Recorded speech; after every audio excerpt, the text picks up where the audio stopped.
Welcome to the Career Resource Center Connect Webcast. My name is Matt Corbin. I'm a career specialist with Baker College. I help people find careers, work experiences, all types of helping with resumes, cover letters, career coaching.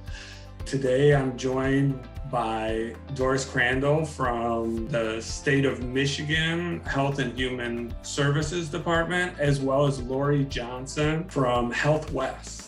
And I wanted to, before we jump into our topic of kind of the effects of the pandemic on the workplace, I wanted to give Dorris and Laurie a chance to introduce themselves. So happy to be here today. As Matthew said, my name is Dorris Crandall. I've worked for Department of Health and Human Services for about 23 years now, the last 7 of which has been solely doing recruiting. So I recruit for our human services side of the department, for CPS, foster care, anything to do with those human services fields. I do have a co-recruiter that recruits for the healthcare side. So we work hand in hand in all of our recruiting efforts. Laurie, do you want to share a little bit about kind of what you do with HealthWest?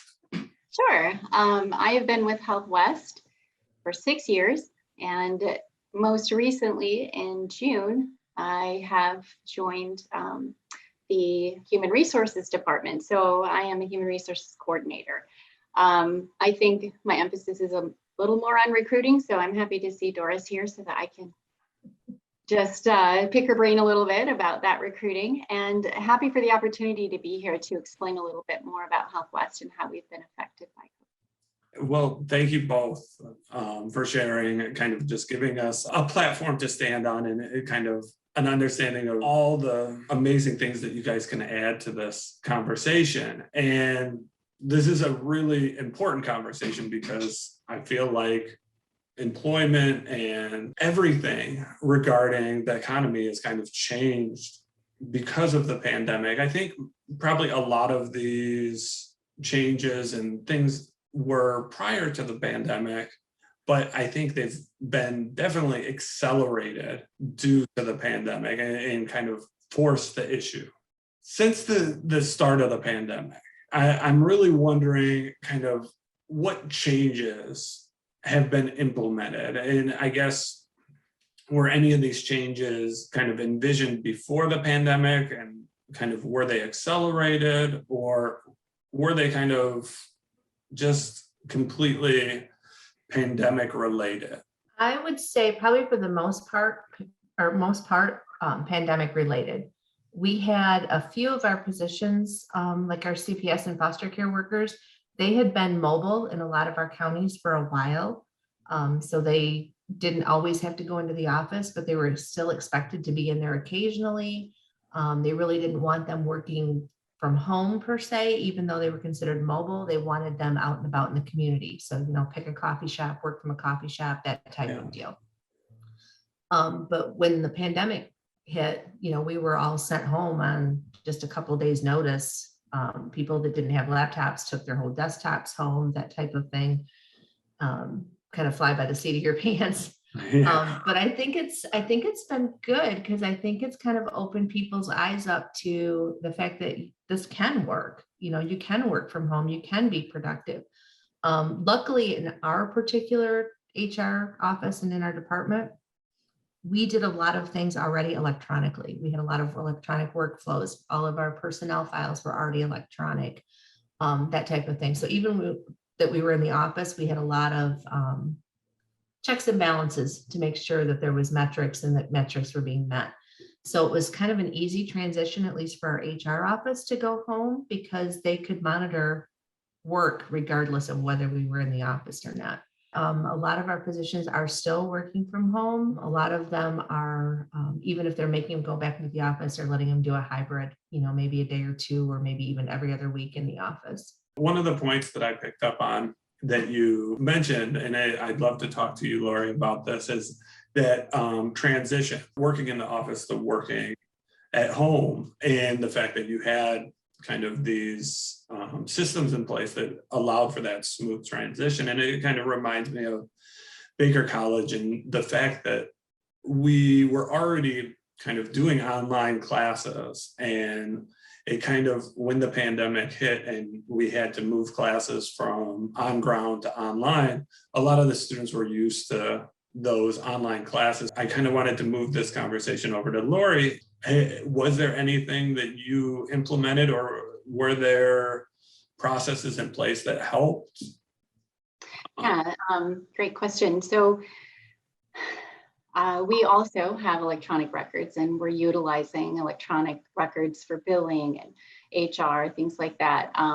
But we certainly had a rush order on all of that because March 17th, Wednesday, I think it was a Wednesday, that we had a half a day of work, and everyone was sent home. So, having those records and having that ability is one thing, but trying to deal with a pandemic, being in a healthcare organization and dealing with that pandemic, and how do we best serve our clients? We are a community mental health. And so a pandemic that changes the entire globe definitely going to affect someone's mental health, right? So it was really important to us that we not only transitioned to safety for our workers, but especially important because we were serving people in our community that already had been identified with a mental health issue, and then trying to best serve them safely as well. So I think we did a darn good job. We have a great leader. I always say she's small but mighty. She should have a social worker cape on her back, a super cape. She is innovative, and she allows us to have input, which I think has been really important throughout this whole process as well. So most of the workers, if they were in direct care, they were in the office part-time and working from home part-time. If they were administrative, they were working from home.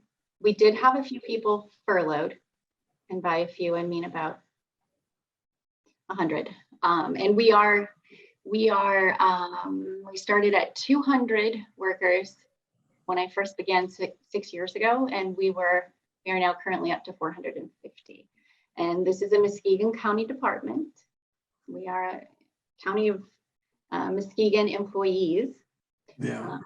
But there are so many technicalities with it that have played into this. But we all just came back to the office officially in June of this year, and we still have a hybrid going. So much like Dorris said, we have some people that are working from home a few days a week, and we began that in August. We had approvals for certain positions to be able to work from home part-time.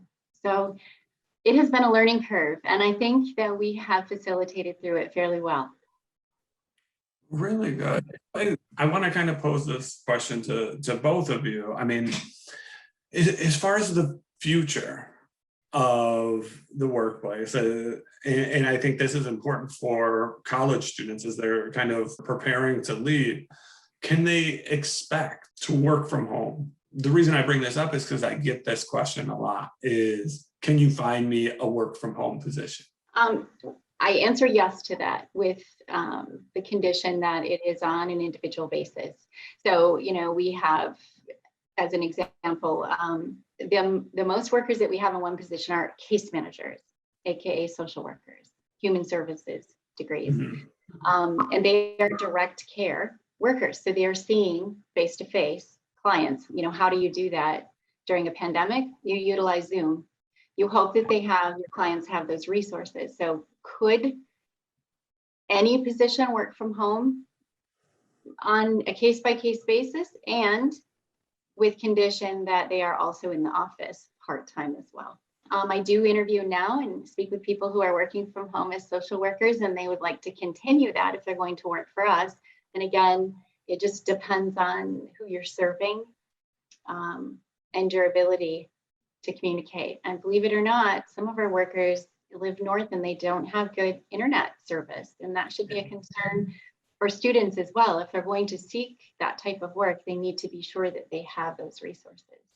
And that's a really good point. Thinking about the students and the kind of the hybrid and what can they expect. And one thing Laurie brought up a great point is it is case by case and situational. And one of the things that I've done a lot of research on, and it kind of what can you do well in person and what can you do well through Zoom or online. And they do bring up some points like negotiation. Negotiation is tough to do virtually, or even onboarding new employees, tough to do online. Even things like brainstorming, it's a little bit more difficult because you can't read all the body language, right? And it's tough to tell when someone's done talking, right? And when it's time to jump in, especially with myself and the fact that I kind of trail on. Doris, I mean, kind of thinking about those things, can students expect, or should they expect, I can work from home, like all these companies are going to allow me to do it? I kind of agree with Laurie on the fact that I think it's a case by case and depends on the physician. So like we operate the psychiatric hospitals in the state of Michigan. Those nurses and those staff never went home. I mean, they had to be face to face because it's inpatient, there's patients there. So there's certain positions that could never be a work from home. Our services specialists that do that, CPS and foster care, we, at the beginning of the pandemic, when most of the people were solely working from home, we had a few staff in each county that volunteered to be what we called frontline workers. So they were the ones, those couple staff were going out and doing the face-to-face and then passing the case off to another caseworker to actually work the case. As far as follow-up, most people now, even if they don't have, laptops and this kind of thing, they have a cell phone. So like if a caseworker had to follow up, maybe the baby didn't have a crib, they would do a FaceTime call with them and say, okay, you said you had a crib, you need to, rotate the camera, show me that you've purchased the crib, that type of thing. So they were able to find some workarounds. So, and again, those workers have been mobile for a while, but they are now back to doing that face-to-face, but a lot of them are working from home unless they get a call or unless they got to go to court or whatever. And I think court is still virtual right now too. But a lot of our other positions, we're trying to do, a lot of them are still working from home. It kind of depends on the person's preference too. There were some people that just are like, you know what, I need to be in the office. I don't like working from home. I don't want to be home. We went through and had everybody fill out forms that we approved and had on file. And there was a lot of them that were still doing the hybrid or completely work from home. As far as like engagement, we try and do, at least in my office with our group of people, we do a virtual luncheon once a month where it's just a Teams call where we're on the call and it's not work related at all. Everybody has their lunch, everybody's chit-chatting about what's going on in their life. And it's just a fun hour that we do once a month. We have staff meetings weekly. Our supervisor has one-on-one conversations with us every other week, I think it is. So we're still getting that contact. We have a Teams chat for our group that we have open all the time where people are chatting all day long, on different questions. So you're still getting that communication with your coworkers. One of the things they also did with our civil service office, because they said what you're missing is kind of that water cooler chit chat. Like you on your way to the kitchen or on your way to the bathroom, you stop and talk to somebody that you normally wouldn't necessarily engage with, but you passed them in the hallway or that kind of thing. I can't remember the name, but it was literally people said, yeah, I'd be interested in this. And then once a month, I think they were randomly connected with another civil service employee and they had like a 30-minute chat, just a virtual chat. And it was just to kind of get to know other people and network and that type of thing. So they tried doing that stuff too. So again, I foresee us staying virtual. We were told that we probably wouldn't necessarily have to go back to the office, at least in our office, because we did have so many good tracking mechanisms in place. I love your kind of conversation about kind of the water cooler small talk. And I definitely miss talking to my coworkers about the latest show I binge watched. But I think it's an important point that you bring up, is kind of keeping those connections. When you have those more personal connections, you work harder. Laurie, I know you're back in the office full-time or kind of a hybrid? Full-time right now because of our hiring needs, and we just hired a new HR manager. So okay. So we'll be back in full time, but we do request in our, oh, I've always been granted, if I need a day to work at home to do paperwork, or if I'm doing interviews all day long, you know, all I have to do is request and I can stay home to do that. Now, we did have to, I mentioned the internet, we did have to provide documentation that we understand we cannot have small children at home running about, that, you know, we have to have childcare in those instances if you have small children that are not in school. Also that, you know, you don't have distractions, that you have a separate room, that you have the internet capacity, things like that. So we did have to sign an agreement that we understood that those were parameters. That's great. It brings up a point that before we started recording, and I know, but Doris and I were talking, and you and I, Laurie, were talking about kind of that working at home environment that goes with the pandemic and goes with. Do you feel like organizations are becoming more flexible, or as far as the work at home environment? Because I know at the beginning of the pandemic, it was such a new thing. Employers were more understanding about like a kid walking into a meeting or a kid screaming in the background during a meeting. But what do you envision some of, I know you, Laurie, just mentioned some of those, like having a separate room and signing a contract. Doris, do you see more rules as far as work from home? I don't know necessarily about a separate space. They just want to make sure that you've got a dedicated space and that it's someplace secure. You know, you don't want, especially, you know, DHS, you've got personal, you've got, you know, people's records and stuff around. So you don't want that laying right out in front of anybody that may walk into your home. So they want someplace, you know, where that stuff can be tucked away. And again, we don't want children at home either when somebody's supposed to be working. That was part of that form that they had to fill out, that they would engage in childcare. And I think, like you mentioned, you know, at the beginning of the pandemic, there was no choice. I mean, schools were closed and you were homeschooling your kids and the daycares were shut down, you know, so your kids had to be home. Now there's options, you know, the daycares are starting to open back up. Schools, you know, a lot of the kids are back in person in school and that type of thing. We are slightly flexible with the hours. Like my current hours are like 6 to 2:30. Other people work, you know, 4/10 still. I myself couldn't work 4/10 from home just because it's like, by 2:30 o'clock, I'm done. But we still have people that do those flexible schedules. For the most part, they want people working in that normal workday though. Like they don't want you, you know, working 8 o'clock at night for 4 or 5 hours and then, you know, not working during the day. They want you to be available. And that was one of the things that we were told too. You know, we all got what they call jabber phones hooked to our laptops so that we all have our desk phones now. So we didn't have to change numbers. We're not having to use our own cell phones to make work calls. So they want that availability. They don't want anyone to ever say, well, I couldn't get a hold of them because they were working from home.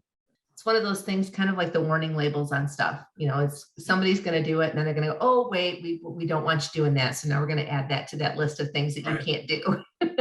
Yeah, it's like this new world. Like we're going to have to discover, like, okay, don't let your cat and dog in the room. Yep. So we see your cat climbing over your keyboard type of thing. Yep. I kind of want to move into like, what should Baker College students, all students, expect kind of as they're leaving college and looking for jobs with the state of Michigan or with HealthWest? So Laurie, I mean, what do you envision, like, if you could speak to it kind of in a more general way, like what expectations should they have if a student's graduating in December and they're starting to apply?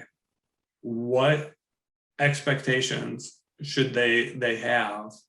So in a word, flexibility. I really truly believe that even before the pandemic, that is very important, but also to be able to speak up for what they would like. And I emphasize like, not expect. So although if there is a need that they must work from home, that they absolutely cannot travel, then state that, remember, if you're applying to be a social worker, a case manager, or supports coordinator, we call them here at HealthWest, you need to see people, and you need to see them where they are. Meaning, if they do not have a cell phone, you need to be able to get to them somehow, some way. So that flexibility again, and understanding that we treat individuals here. We'll treat you individually as well, but you must do your part to take care of our community. So flexibility is vital. And if there is that need to work from home, I myself get distracted with that water cooler talk. I love it, but I will admit to losing focus, right? So we did find working from home can be much more productive. However, it also can create that island effect that, especially if you're new at your position, there's a lot of training that occurs. Yes, most of it is online. However, you need to be able to sometimes in real time, literally turn to someone and say, what do they mean by this, right? So there is advantage, I think, in being in an office, especially during training. Once you're trained, that's when we start looking at that individuality and say, sure, you can work from home a day a week or 2 days a week in order to get your work done, your paperwork. And I love that point. Expect flexibility. Expect not just flexibility for yourself, but flexibility from the employer. This whole hard line, like I'm only going to work from home, or I'll only do this, or an employer saying you can only work in the office. It seems like it's all getting blurred a little bit. And I'd love to hear, Dorris, kind of what your thoughts on like that expectation of new college graduates around the idea of flexibility. Well, I would agree completely. I mean, I think I think both parties need to be flexible. But I think there's so many employers that are allowing work from home that if you're an employer and you're not, you're going to lose out on great candidates, because why would I want to work for you if you're not going to even attempt to be flexible in your thought process anymore? Kind of with the training piece, we do the virtual training. And like Laurie commented, that real time being able to ask a question, what do you mean by this? I spent like 9 years doing our transactions work. So setting pay rates, hiring people. So I've got a lot of people on our staff that when they have a question on pay rates, they'll shoot me a text and we'll get online on Teams and we'll do a screen share and I'll walk them through the process. So we do that type of thing for questions, just kind of sharing your screen, showing exactly what you're talking about. Because without being able to show somebody, it's like, I'm not sure how to explain this. All of our positions too, when we post them, if there's that flexibility where it could allow work from home, it's right in the posting. When students look at that posting, it'll say, this position is located here with the possibility of hybrid or work from home. So it's most of the time it's stated in those job postings. That's such a good point, because I do get a lot of students and alumni that want to do the remote working, and a lot of the job postings are not very specific, and that's troubled a lot of like it'll say it's a remote position, but you have to live in Philadelphia, which is a little ambiguous. I mean, it doesn't sound so remote. As we wrap up this conversation and kind of ask you to give one, it's not going to be an all-encompassing message, but kind of one message, give a final thought or anything that you wanted to share with the students and alumni. I would just say us as an employer, MDHHS, we've kind of, being the public health department for the state of Michigan, we kind of spearheaded the whole pandemic protocol, I guess is how you would say it. So I think that's why we've been really cautious about going back in the office, because it's like, we're promoting the vaccines, we're doing this, we're doing that. How can we say, oh, but you got to be back in the office? So we've been really cautious, very slow moving, very methodical about it. So I think as far as students, I think look for what you want to do, that's going to make yourself happy. Because if you're not happy, and make sure it's a good fit for you, but don't necessarily rule anything out until you've really checked it out. We offer, with that CPS and foster care positions, we offer job shadows. We have an internship where you're really seeing that one-on-one. Don't just go, you guys take kids away from families. I don't want to do that. Open your eyes up and kind of explore things, and don't necessarily shut things out until you've kind of looked at both sides of it. I love that. And that's what we constantly preach, is educate yourself. People job searching don't spend enough time educating themselves on where they're applying. They see a post and the salary fits them, and then they just apply. They don't educate themselves and learn about the different organizations and what they're going to offer. So I love that point. Culture is as important as what you're doing. Yeah. That work culture that you're in.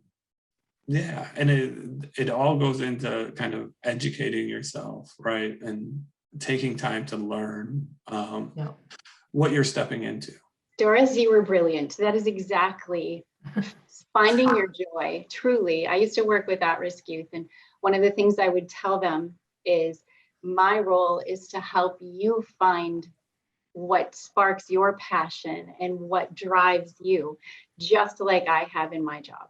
And so I really truly feel that hiring a great candidate for anyone, but especially for us, is to have someone who believes in what they're doing, who wants to further their community, who wants to, go home. Sometimes you go home and you're exhausted, because quite frankly, when you do find that passion, it can take a lot out of you, right? So I'm totally upfront and honest about that, but you will always feel good about what you do if you find whatever that job is that drives you in that manner. We also, good point, Doris, we also offer internships, and we do have job shadows and volunteers, but I think we had 40 interns over the last month that we have onboarded. And I can't say that we have any from Baker. So come on, Baker students, get a hold of us. But truly, we have them from all across the state and out of state. We have online universities, and most of those are social work master's level clinicians. And I think a really important aspect of what we do here at HealthWest is that when we do have an employee who is a social worker, perhaps a BSW, something in human services, is required for us to bill Medicaid. So when we have someone who's currently on staff and they decide they want to further their education, they decide they want to become a master's level clinician and get their master's in social work, we work with them. And by that, I mean a portion of their day, at least 2 hours, they are allowed to do that internship with us here on staff. So their work day, they're being paid for. A portion of that is their internship as well. And we do not have any requirements at this time as far as they must stay employed with us for a certain amount of time when they obtain that master's, but that might be coming down the pike, because it is important to us if we've invested that time and that effort. But that's us promoting someone else's education and betterment of themselves as well. Yeah. This is something that students and alumni who are new to the career field don't think about, like the intangibles. When you're looking for a career, a lot of the times it's salary, can I work from home? Kind of big questions, but like the culture and those fringe benefits about helping pay for college or offering time to work on your master's. I mean, there's so much involved with a career, so many kind of aspects. And I think you both hit on probably what I feel is the most important, is feeling good about what you're doing and feeling happy. about your job. I mean, so often you hear the kind of the work to live, but you don't have to do that. You can have a job that you enjoy and that you love living, a job that you love and in kind of it's part of your life. You don't have to kind of say, okay, I'm gonna make a ton of money and then I'll hate my job and then my life outside of it, that's my life. You spend too many hours working that you should calculate the love of life and the enjoying what you're doing on a day-to-day basis into that salary, right? Because that's part of that satisfaction, that walking away from a career. So I just wanted to end by thanking you both. I would have loved to talk for the next 3 hours. Well, I would be remiss if I didn't tell your students to check out our website here in Muskegon County, healthwest.net/careers. It is a government job, so that's where that will take you, is to governmentjobs.com. And we also have tuition reimbursement for many of our positions, up to $100,000. We hire mental health professionals, medical health professionals, psychiatrists, RNs, LPNs, EMTs, as well as social workers and clerical and administrative. So please check us out. And certainly you can ask questions right through the website if you have any direct questions. Perfect. Thank you. I was going to give a plug also. Just thank you for having us. This was great. Very enjoyable. But if you want to check out our jobs and our postings that we have out there, it's michigan.gov/MDHHS jobs. And that's where all of our postings are. And our actual website is michigan.gov MDHHS. So if you want to look at both, again, we hire those social work backgrounds, sociology, psychology. We're looking for that CPS foster care worker.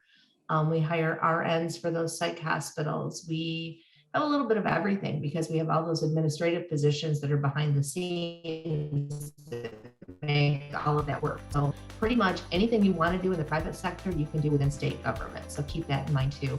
Bye. Thank you.